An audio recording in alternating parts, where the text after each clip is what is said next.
Fala pessoal, se você curte momentos de reflexão, aprendizado e conexão com a fé, já se inscreve aqui no canal Momento do Pai, já deixa o like no vídeo e não se esqueça de ativar o sininho para não perder nenhum conteúdo novo. Que Deus abençoe você e sua família. Eu tenho uma palavra que vai liberar o destino de alguém aqui nessa manhã. Cadê você? Uma palavra pode liberar o destino de uma família.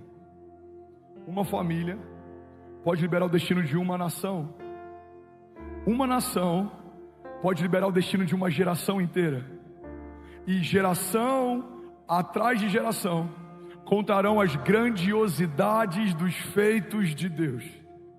Sabe, a Bíblia fala a respeito de heróis da fé que mudaram a história, mas tudo começou com um passo de fé.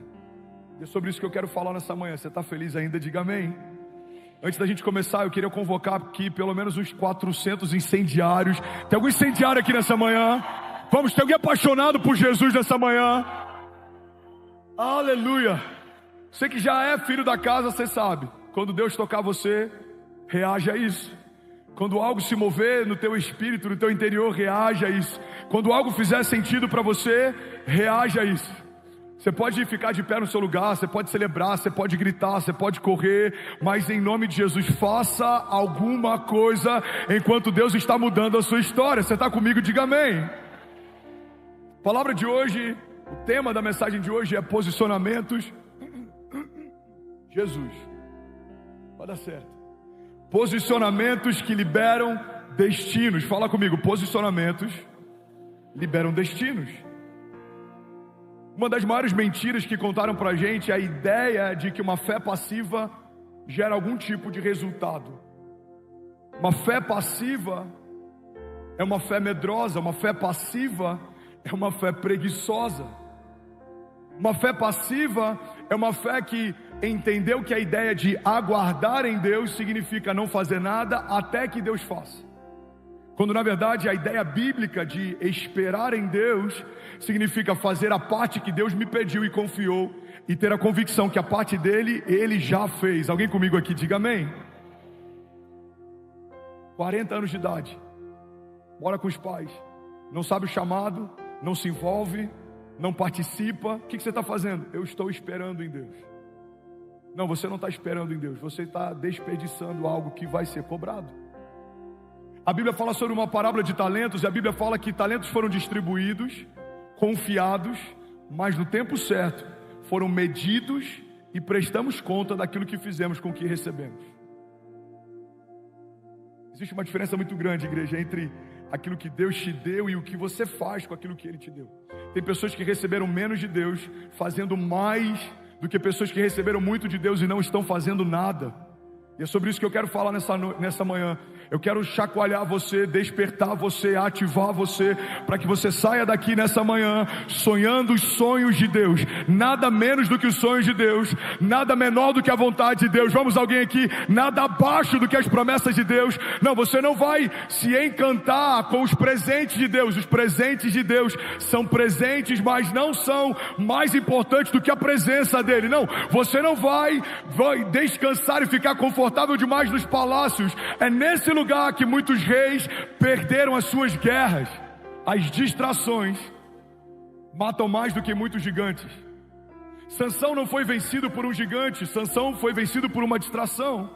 Davi pecou no seu palácio, não porque ele perdeu uma batalha fora, mas porque ele perdeu uma batalha dentro. A Bíblia diz que era primavera, período em que os reis iam para a guerra, e Davi preferiu permanecer no palácio.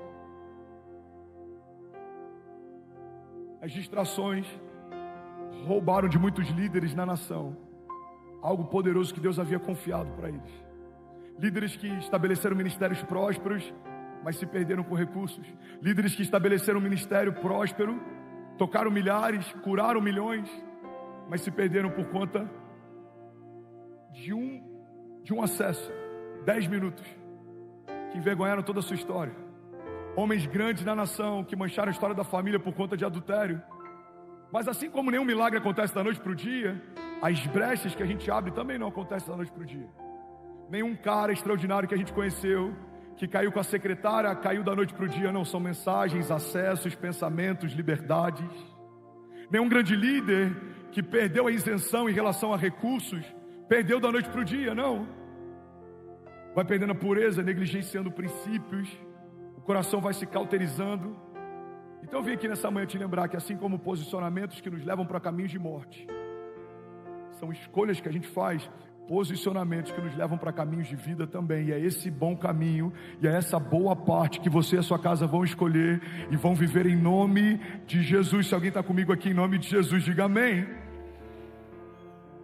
Sabe, a ativação, o transbordo, a prosperidade, a aceleração são respostas dos céus a um posicionamento na terra. Homens clamam, os céus respondem ao nosso clamor. Homens semeiam, os céus multiplicam o que foi semeado. Homens batem, os céus fazem com que portas se abram. Homens procuram, os céus fazem com que a gente encontre aquilo que procura. Você pode perceber que todo milagre que a gente vê na Bíblia fala a respeito de uma reação dos céus a um posicionamento da terra. A mulher do fluxo de sangue, aquele cego que clamava enquanto a multidão tentava calá-lo, aquele paralítico que foi içado do telhado, cada um deles precisou fazer escolhas, e cada uma das suas escolhas liberaram seu destino. Pedro foi chamado por Jesus assim que ele viveu o seu maior milagre financeiro. Aquele jovem rico foi chamado por Jesus, mas não seguiu Jesus porque tinha riquezas demais. Adão, ele peca no meio do paraíso. Jesus resiste à tentação no meio de um deserto. Em toda a história bíblica a gente vê que não tem a ver com o que você tem, com o que você é, onde você está. Tem a ver com as escolhas que você faz. Saul era rei e as decisões dele tiraram dele o reinado. Davi era pastor e o coração dele fez ele reinar. José foi feito escravo, mas a resiliência e a confiança dele nas promessas de Deus tornou ele governador. O governador, porque não caminhava e ouvia os céus, precisou trazer um escravo para aconselhar. Sabe, não importa a posição que você ocupa ou o cargo que você tem, tudo isso é indiferente, irrelevante. Agora, a posição que você ocupa em Deus é o que vai definir o teu destino e toda a tua história. Alguém está comigo aqui? Alguém comigo aqui de verdade? Sabe o que eu amo na igreja? A igreja é o único organismo social em que faixa etária, poder aquisitivo e o quão culto você é não interferem em nada na posição que você ocupa dentro de um ministério. Para uma igreja saudável, é possível que um CEO de uma grande companhia se converta aqui hoje, como tem se convertido em todos os cultos. Em algum momento ele queira participar do projeto de Deus e ele se entender o corpo de Cristo e ele vai ser ativado no chamado. E vamos imaginar que ele queira servir na intercessão. É possível que um coordenador da intercessão trabalhe na portaria do prédio em que esse homem dirige uma empresa. Mas quando ele entra no ministério, ele precisa reconhecer que a posição que essa pessoa ocupa é mais alta do que a posição que ele ocupa. O único organismo social que não leva em consideração diploma ou um histórico natural, que não leva em consideração justiça própria ou uma performance pessoal, é o reino de Deus. No reino de Deus é possível você dormir como escravo e acordar como governador. No reino de Deus é possível você dormir como perseguidor e acordar como libertador. Alguém está comigo aqui? Diga amém. No reino de Deus é possível você dormir como Saulo, acordar como Paulo. É possível você dormir como Pedro pescador, acordar como apóstolo de uma igreja primitiva. No reino de Deus é possível você dormir como José, escravo, e na noite seguinte dormir como José, governador de uma nação. Irmão, não importa de onde você veio, não importa a criação que você teve, não importa a geografia que você ocupa, quando Deus quer posicionar alguém, não há quem possa impedi-lo. Alguém está comigo aqui? Diga amém. Você pode celebrar Jesus no seu lugar. Vamos, se for para ele, você pode fazer barulho.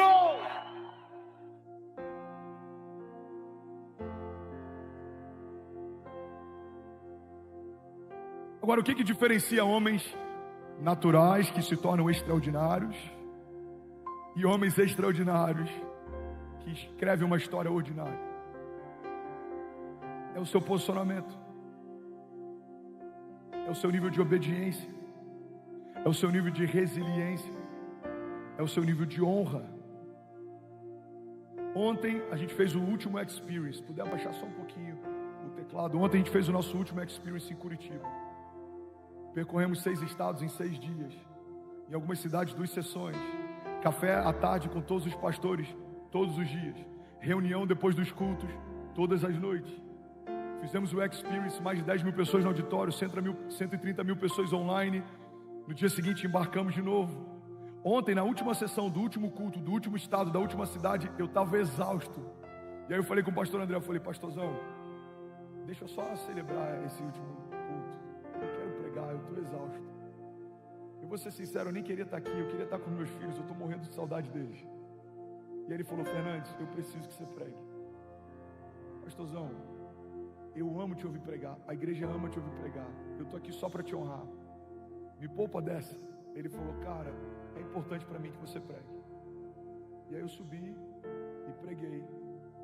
E foi a maior liberação que eu consegui dar em todos os dias de Experience. Por que isso aconteceu? Tem um princípio. O princípio de posicionamento em obediência. Quando você obedece mesmo sem concordar, quando você obedece mesmo sem querer, você acessa um lugar de favor no reino dos céus. Jesus cumpriu esse princípio. Jesus está diante da morte. Ele está a alguns momentos de se entregar na cruz. Ele fala, Pai, se possível for, afasta de mim esse cálice, mas todavia seja feita a tua vontade, não a minha. E o Pai fala, eu quero. Ele enfrenta a morte, morte de cruz. Jesus, ele enfrenta o que os médicos dizem que é o estágio máximo de estresse que o corpo humano suporta antes do seu sistema nervoso desligar. Jesus transpira sangue, mas ainda assim obedece ao Pai. Em todos os momentos na Bíblia a gente vê Jesus chamando o Pai de Pai. Dizem que ele é bom e ele fala, não, bom é o Pai que está nos céus. Perguntam como que ele faz as coisas que ele faz, ele diz, eu só falo o que eu ouvi o meu Pai falar, eu só faço o que eu vi o meu Pai fazer. O único momento da história bíblica antes da crucificação em que vemos Jesus chamando o Pai de Deus é quando ele está na condição de pecado, crucificado sobre o madeiro. Pela primeira vez Jesus não chama o Pai de Pai, ele chama o Pai de Deus. Ele fala, Deus meu, por que me desamparaste? Irmão, o único Filho de Deus enfrentou a separação para cumprir algo que o Pai pediu. E a gente acha que vai viver a plenitude da vontade de Deus sem fazer o que Deus está nos pedindo. Se nem Jesus foi poupado, irmão, de caminhar em obediência, não acredite que a gente pode fazer o que quer e vai viver o que Deus disse que a gente viveria. A única pessoa que pode frustrar os planos de Deus sobre a sua vida é você. Porque quando Deus profetizou algo, prometeu algo, comunicou algo, existe uma dinâmica criativa nos céus. Tudo que sai da boca de Deus se torna automaticamente uma realidade nos céus. Então quando Deus falou a respeito de um filho, esse filho já é real. Quando Deus falou a respeito de uma nação, essa nação já foi te confiada. Quando Deus falou a respeito de um ministério, esse ministério no céu já existem. Mas pode ser que para você ele nunca se torne palpável. Por quê? Porque se você não se posiciona na terra, você não consegue tomar posse das realidades dos céus. E o Johnson diz que a fé significa nos apossarmos das realidades dos céus e colidirmos violentamente com as realidades ao nosso redor, porque o reino inferior não subexiste. Então é possível, quero fazer uma analogia aqui, que exista um André na terra e exista um André no céu. O André no céu é o André de Deus, é o André que Deus sonhou, gerou, profetizou, é o André que carrega promessas. Mas o André da terra pode se tornar um espelho do André dos céus, ou não. Sansão não morreu se tornando quem Deus chamou ele para ser, mas não foi uma escolha de Deus, foi uma escolha de Sansão. Davi não precisava ter a mancha no seu ministério dentro da sua família como teve, mas foi uma escolha de Davi, não foi uma escolha de Deus. Todos os heróis da fé fizeram boas escolhas, escolhas ruins.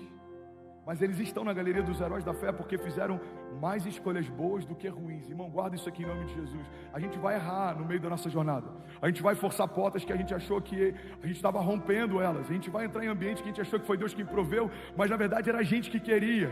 A gente vai fazer projetos que a gente achou que era uma ideia de Deus, mas na verdade eram ideias nossas. E está tudo bem. Agora, o que você não pode perder é o temor de, quando entender que não é de Deus, voltar para o lugar que Deus pediu para estar.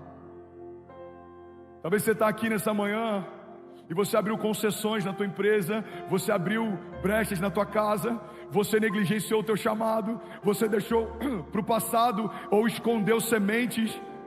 Mas Deus te trouxe aqui nessa manhã e está usando alguém exausto para te falar a respeito de posicionamento e obediência, para que você nunca tenha desculpa para dizer: eu não tenho tempo, eu estou cansado, eu não consigo. Não, o Deus que fez os céus e a terra se entregou nu numa cruz, e ele foi rasgado e não havia mais sangue, vertia a água dele e as suas vestes foram lançadas entre aqueles que os castigavam, e ele não deu uma palavra, e ele foi até a morte como uma ovelha no matadouro. Ele se entregou. Irmão, guarda isso em nome de Jesus. Se você enfrentar os processos que Deus te chamou para enfrentar, você vai viver a redenção que Deus te chamou para viver, porque a palavra de Deus diz que ele se entregou, mas ao terceiro dia ele ressuscitou.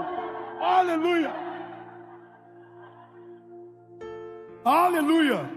Alguém comigo aqui? Choredarabababacei. Ainda bem que eu vim, Jesus. Sabe, existem muitas simbologias ou tipificações de Cristo na Antiga Aliança, apontamentos de Cristo na Antiga Aliança. A gente vê isso, por exemplo, naquela serpente de bronze levantada no meio do deserto. Deixa eu abrir um parênteses e te contextualizar bem rápido. A Bíblia diz que uma serpente começa a matar o povo no meio do deserto. Então Deus pede para que eles façam uma serpente de bronze e coloquem num lugar bem alto. Então todas as vezes que alguém era picado, você olhava para aquela serpente, você era curado. Mas qual que é o simbolismo disso? A serpente de bronze já apresentava o Cordeiro de Deus na Antiga Aliança, porque biblicamente o bronze simboliza o juízo. Então, quando você olhava para a serpente e o seu veneno era curado, simbolicamente o que Deus está dizendo é que nós fomos libertos, salvos, porque alguém tomou sobre si o nosso pecado, para que nós fôssemos libertos. A serpente de bronze no deserto apontava para Jesus. O pedido que foi feito a Abraão apontava para Jesus. Abraão entrega o seu único filho como sacrifício, ele provê um cordeiro para que seja entregue morto, já apontava para Jesus. A gente vê Jesus implícito em vários momentos, a gente vê Jesus apontado em vários momentos, a gente vê Jesus simbolicamente em vários momentos. Mas sabe o que eu acho interessante? Você está comigo? Diga amém. Quando Abraão está prestes a entregar o seu filho, o pai fala: não, basta, até aqui, você não precisa, eu já conheço o seu coração. Mas você concorda que Deus poderia ter feito a mesma coisa com Jesus na cruz do Calvário? Jesus está na cruz e ele fala: não, filho, até aqui, pode descer, eu já conheço o seu coração. Mas por que Deus não fez isso? Porque a cruz não era para testar o coração de Jesus. Jesus precisava morrer naquele madeiro, por um princípio. Jesus, guarda isso aqui, irmão, só poderia ressuscitar se ele tivesse morrido. Logo, o novo de Deus na sua história só pode acontecer quando o velho morrer também. O novo não é uma reforma de Deus sobre algo velho que permanece de pé, não. O novo de Deus significa algo novo sendo gerado no meio das ruínas do seu passado. O que existia não existe mais, o que você fazia não faz mais, o que você falava não fala mais, o que você pensava não pensa mais, o que você gostava não gosta mais, porque Deus está fazendo uma coisa nova. Alguém comigo aqui em nome de Jesus? Em Abraão ele fala: não precisa, eu só quero testar o seu coração. Mas em Jesus ele fala: você tem que morrer, porque só pode ressuscitar o que morreu um dia. Irmão, guarda isso aqui: Deus não usa nada que já foi usado. Como assim, pastor? Me explica a história de Saulo então. Me explica a história de vários homens, me explica a sua história. Não, irmão, Deus não usa nada que já foi usado, é por isso que Ele quebra e faz algo novo. Deus não usa o Saulo velho, não. Deus usa o Paulo novo. Deus não usa o André como ele estava, não. Deus matou o André e fez o André novo. Deus não vai usar a sua casa melhorando a conduta moral, não. Deus quer fazer uma nova casa, uma nova família, novos sonhos, novas vestes, novos passos de fé. Alguém comigo aqui em nome de Jesus? Aleluia! Aleluia! Em que momento entendemos que evangelho é uma moderação de usos, costumes e condutas?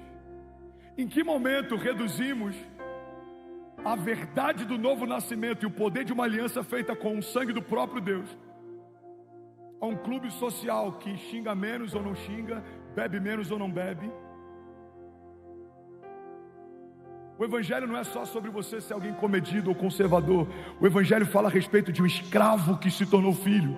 Fala a respeito de alguém que era cativo e agora é um libertador. Fala a respeito de alguém que viveu um milagre e agora é um canal de milagres. Fala a respeito de alguém que foi curado e agora por onde passa a cura. Fala a respeito de alguém que foi chamado e aceitou o chamado e agora por onde passa algo acontece, irmão. O evangelho é loucura para quem não crê, mas para nós que cremos ele é o poder de Deus.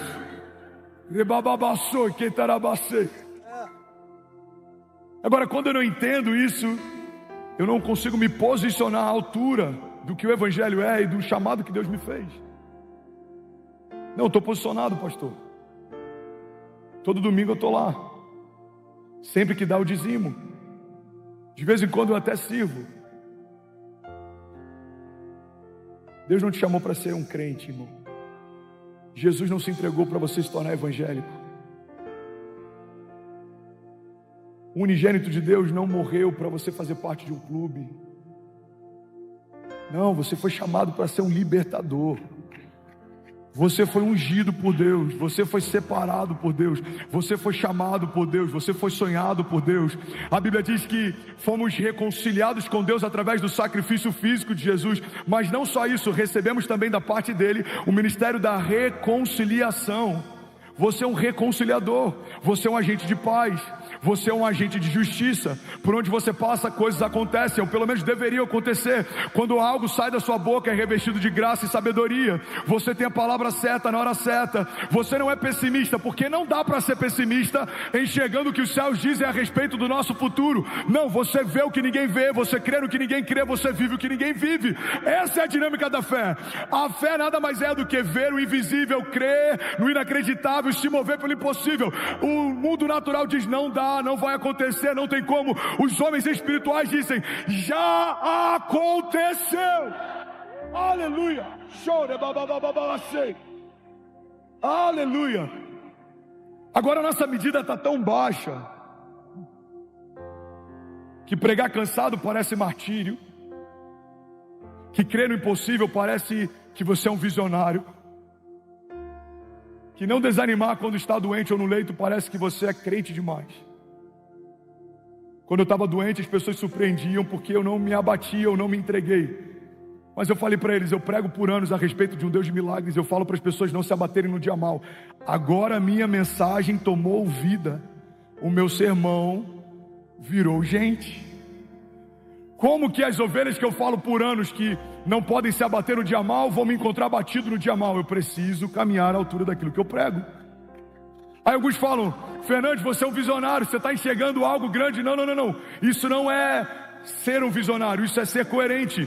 O Deus que fez tudo que não existia em 6 dias, o Deus que fez do barro o homem e do osso a mulher, o Deus que resetou a terra e fez uma arca se tornar um lugar de novos começos, o Deus que mudou a história através do sacrifício do único filho e chamou ele da morte ao 3º dia. Esse mesmo Deus me chamou para ver o que ele está vendo, crer naquilo que ele está falando. Então não tem espaço, irmão, para caminhar abaixo daquilo que ele já me mostrou. O que a gente precisa gastar tempo é vendo o que Deus está vendo.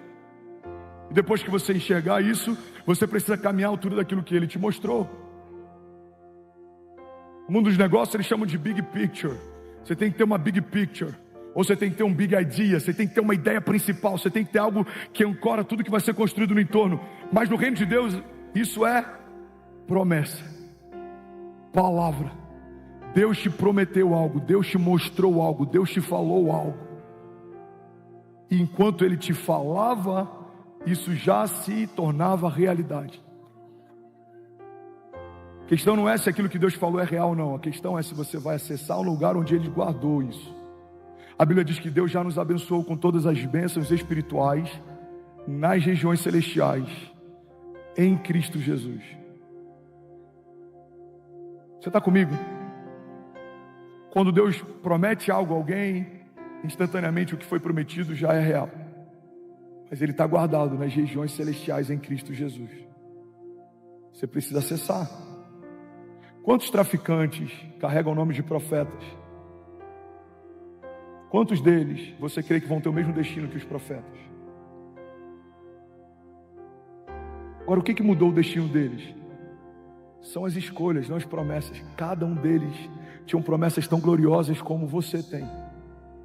Porque Deus não faz nada sem propósito. Não há uma criação que tenha sido gerada por Deus na história da criação que Deus não tenha feito com intento, com destino, com propósito, com uma promessa.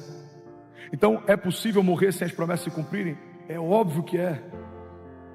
A gente canta ou cantava essa canção que ela carrega algo que não é verdade. Não morrerei enquanto a promessa não se cumprir. Não, tem muita gente morrendo enquanto muitas promessas não se cumpriram.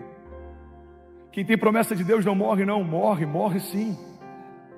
Tanto quanto quem não sabe as promessas que tem.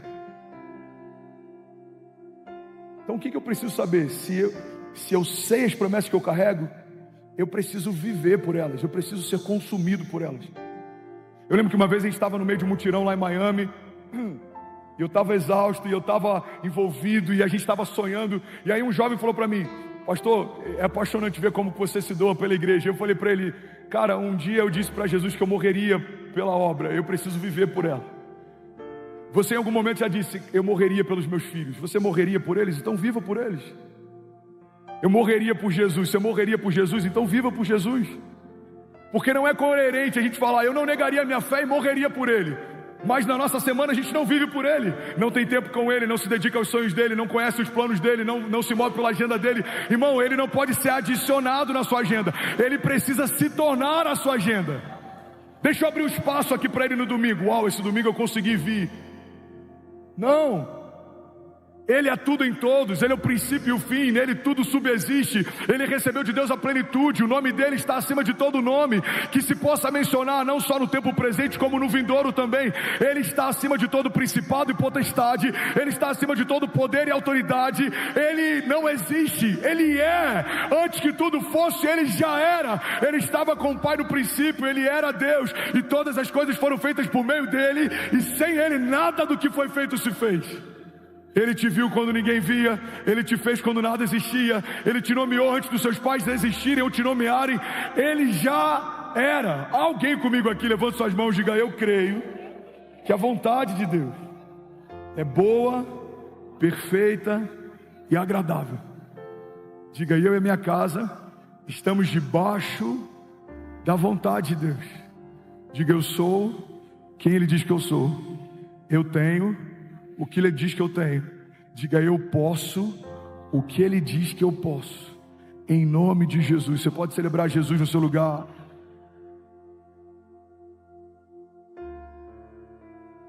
Vamos, alguém aqui pode fazer barulho nessa manhã? Aleluia. Vocês estão felizes ainda? Jesus, Espanha, Austrália, Angola, Suíça, Paraguai, França. Somos mais de 15 mil famílias conectadas agora pela manhã. Você pode celebrar.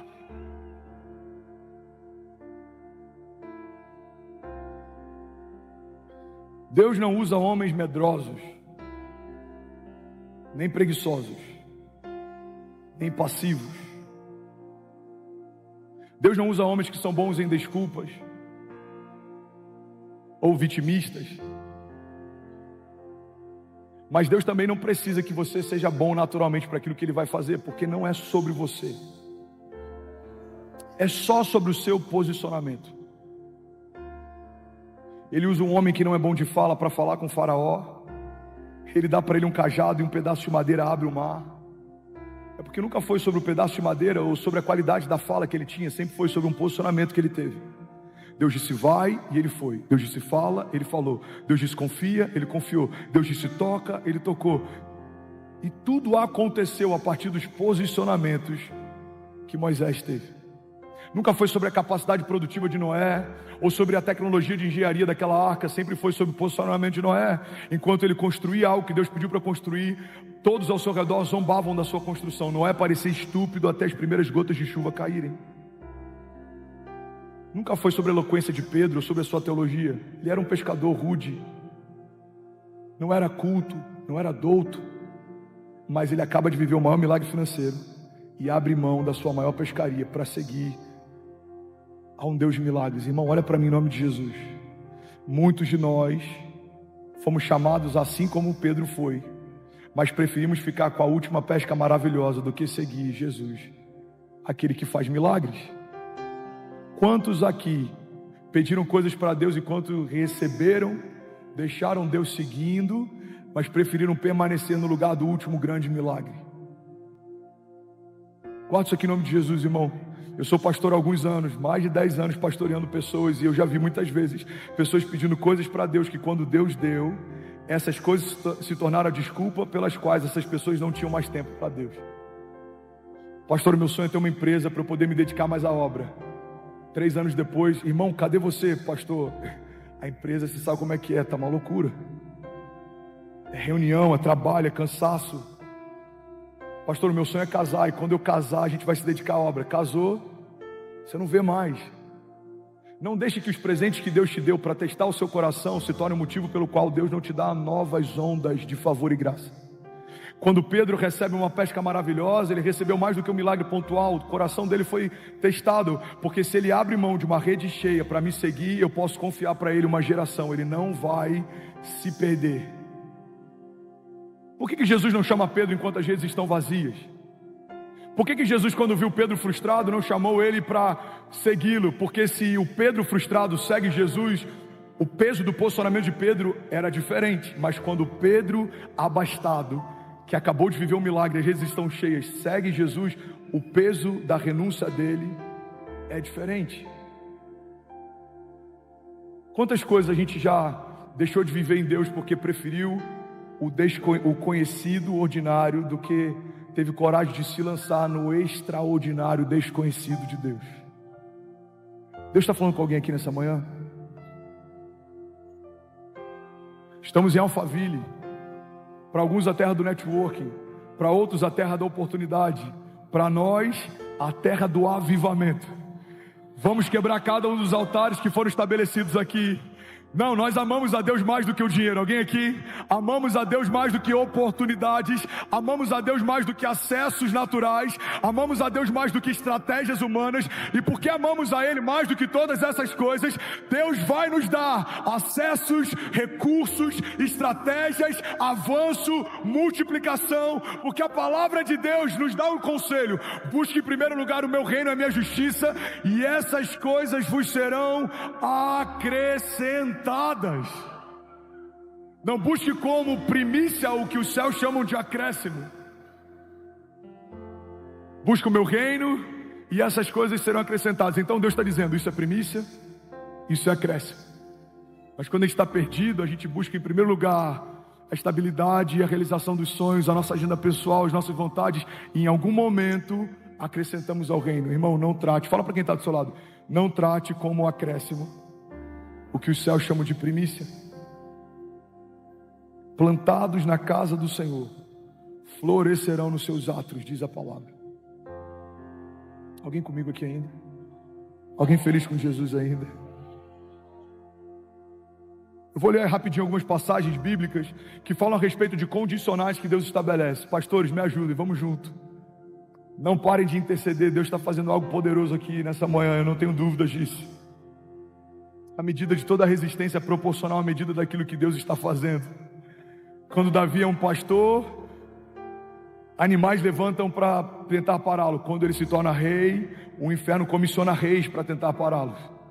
Quando você é alguém que tem voz para um bairro, resistências no bairro vão tentar te parar. Quando você se torna uma voz da nação, vozes na nação vão tentar te parar. Irmão, a cada nova medida de honra e de autoridade e de unção, você vai enfrentar uma nova medida de resistência e de levantes e de tribulações. Então, se nessa manhã o nosso desafio e do seu pastor em especial é o cansaço, eu creio que existe uma onda de renovo e de liberar de Deus sobre nós como igreja. Por isso nós declaramos em nome de Jesus, a despeito de todo levante, de toda resistência, de todo desafio, a despeito de toda tribulação ou tempestade ou gigante, a despeito de toda palavra contrária ou arma forjada contra nós, a despeito de tudo que é natural, de tudo que é feito por homens, a despeito de tudo que é temporário, passageiro, estamos debaixo de uma palavra de Deus, e a palavra de Deus nos garante que todas essas coisas podem passar, mas as palavras dele sobre nós, elas não passarão. Alguém quer isso aqui em nome de Jesus? Será que você pode fazer barulho? Cheira, aleluia. Aleluia. Sabe, existem promessas condicionais. Existem promessas que Deus espera de nós algo, e se cumprimos o que Ele pediu, Ele libera sobre nós o que Ele prometeu. 2 Crônicas 7,14 diz: se o meu povo. Isso é um termo condicional. O problema é que às vezes a gente lê 2 Crônicas 7,14, a gente quer viver o final desse texto, mas não cumprimos o princípio do início deles. Olha para mim, irmão. Se o meu povo, que se chama pelo meu nome, se humilhar e orar e buscar a minha face e se arrepender dos seus maus caminhos, aí vem a resposta: dos céus ouvirei. Levante suas mãos em nome de Jesus. Perdoarei o seu pecado e sararei a sua terra. Quando nos frustramos, quando questionamos por que Deus não está ouvindo dos céus e não está perdoando e curando a nossa terra, mudando a nossa história, ou sarando a nossa casa, mas não dá para questionar a Deus pela resposta que não veio, se os céus ainda não ouviram o nosso clamor. Quando você faz a primeira parte, Deus faz a parte dele. Quando você vive o processo, Deus cumpre a promessa. Quando você vive o princípio, Deus cumpre aquilo que te prometeu. A palavra de Deus está dizendo: se o meu povo se humilhar, se arrepender e clamar, aí vem a resposta: dos céus eu ouvirei, perdoarei e sararei a sua terra. Jeremias 29:13 diz: vocês me procurarão e me acharão quando me procurarem de todo o vosso coração. Lucas 24:49 diz: e eu lhes envio a promessa do meu Pai, mas fiquem em Jerusalém até serem revestidos do poder do alto. João 15:7 diz: se vocês permanecerem em mim e as minhas palavras permanecerem em vocês, me pedirão o que quiserem e lhes será concedido. Lagoinha Alphaville, olha para mim em nome de Jesus. Se você permanecer em Deus e as palavras de Deus permanecerem em você, você pode pedir o que você quiser, que vai ser concedido. Porque o que você quer pedir se tornou a mesma coisa que Deus já queria te dar. O seu coração está alinhado com o coração dele, a tua agenda está alinhada com a agenda dele, a tua vontade está alinhada com a vontade dele. Eu lembro que no início da minha jornada de fé, eu li João 15 e eu surtei. Eu falei: irmão, eu posso pedir o que eu quiser e Deus pode me dar? Aí meu discipulador Zé, na época, falou: pode, se você estiver nele, as palavras dele estiverem em você. Eu falei: mas eu posso pedir o que eu quiser? Pode, se você estiver nele, as palavras dele estiverem em você. Eu falei: mas o que muda? Ele falou: muda que quando você está nele, as palavras dele estão em você, o que você quer pedir já é o que ele queria te dar. Você se tornou um, não tem espaço, não tem divisão. Vamos, alguém aqui? Você vai pedir: pai, eu quero uma família. Ele fala: bom pedido, eu vou te dar uma família. Eu já queria te dar, filho. Pai, eu quero uma nação. Uau, muito bom. Eu já queria te confiar, porque você agora me pede aquilo que eu já desenhei a teu respeito. O salmista diz: todos os meus dias foram escritos pelo Senhor no seu livro, antes de qualquer um deles existir. Vamos, levante suas mãos, deixa eu profetizar sobre alguém aqui. Feche teus olhos em nome de Jesus. Pai, nós cremos numa igreja alinhada com a tua agenda. Nós cremos em famílias que caminham debaixo da tua vontade. Nós cremos em homens que governam na terra porque ouvem os céus. Nós cremos numa igreja ousada, uma igreja pioneira, vanguardista. Nós cremos em homens aqui que fazem história, abrem caminhos, mas nós sabemos e reconhecemos que só faz história com o Senhor quem tem tempo com os céus. Nós entendemos, Jesus, que o lugar mais poderoso que a gente pode estar é na tua presença. Tua presença vale mais do que o ouro, tua presença vale mais do que a prata, tua presença vale mais do que status, tua presença vale mais do que contatos, tua presença vale mais do que acessos, tua presença vale mais do que networking, tua presença vale mais do que estratégias humanas, tua presença vale mais do que um saldo bancário, porque nós conhecemos, Paizinho, ao longo da história bíblica, homens que tinham um saldo zerado, mas não saíram da tua presença e da noite para o dia se tornaram reis e prosperaram. Jesus, nós conhecemos através da história bíblica homens que eram escravos, cativos, mas porque não abriram mão da tua presença, governaram nações. Pai, eu declaro sobre homens e mulheres aqui posicionados, que não importa o saldo que eles têm, a geografia que eles ocupam, a família que eles vieram, que tipo de criação eles tiveram, não importa, Jesus, como foi o último ano, não importa como foram os últimos 10 anos, se a gente se posicionar a partir de hoje, se nós cremos e não duvidarmos, se nós clamarmos e nós buscarmos, se nós confiarmos no Senhor, a partir de hoje, o Senhor vai trocar nomes de pessoas aqui nessa manhã, o Senhor vai trocar vestes de homens e mulheres nessa manhã, o Senhor vai liberar destinos proféticos de famílias inteiras nessa manhã. O Senhor vai levantar avivalistas, libertadores, patrocinadores do teu reino nessa manhã. O Senhor vai levantar homens fortes, homens que lhe deram centúrias, homens que lhe deram 100, homens que lhe deram 1000, homens que lhe deram 10.000. Pai, nós cremos, o Senhor pode, com uma palavra tua, liberar destinos nessa manhã, homens que tocarão nações, homens que tocarão estados, homens que tocarão cidades. A tua palavra diz: pede-me e eu te darei nações por herança e os confins da terra como a tua propriedade. Pai, eu te peço, nos confia a nação, nos dá acesso em mesas altas, em lugares específicos. Jesus, nos dá voz de conselho para aconselhar homens que tomam decisões, que mudam destinos. Jesus, nos dá a palavra certa na hora certa, nos dá sabedoria que excede a nossa idade, nos dá autoridade que excede o nosso tamanho, nos dá alcance que excede aquilo que poderia ser justificado. Alguns vão dizer: não faz sentido falar como fala tendo a idade que tem, não faz sentido estar onde está tendo a história que teve, não faz sentido ter os recursos que tem vindo de onde veio. Mas em todos esses momentos nós diremos: o Deus de milagres mudou a nossa história. Vejam, Ele está fazendo uma coisa nova. Vocês não percebem? Quantos creem, Lagoinha, que Deus está fazendo uma coisa nova? Será que você pode dar um brado de liberdade no seu lugar? Vamos, será que alguém pode fazer barulho? Aleluia! Aleluia! Vamos, você pode celebrar Jesus por um minuto. Exalte a Ele, exalte a Ele, exalte a Ele, exalte a Ele. Santo! Tudo bom? Você acabou de assistir uma mensagem aqui do nosso canal. Eu tenho certeza que ela te edificou e que ela vai gerar algo novo em você. E a gente separou mais 2 vídeos. Eu quero deixar essas indicações aqui para você continuar queimando com Jesus. E eu quero muito te fazer um pedido também. Se essa mensagem te edificou, comenta aqui embaixo, segue o canal, me ajuda a compartilhar para que mais pessoas sejam tocadas também. Deus te abençoe.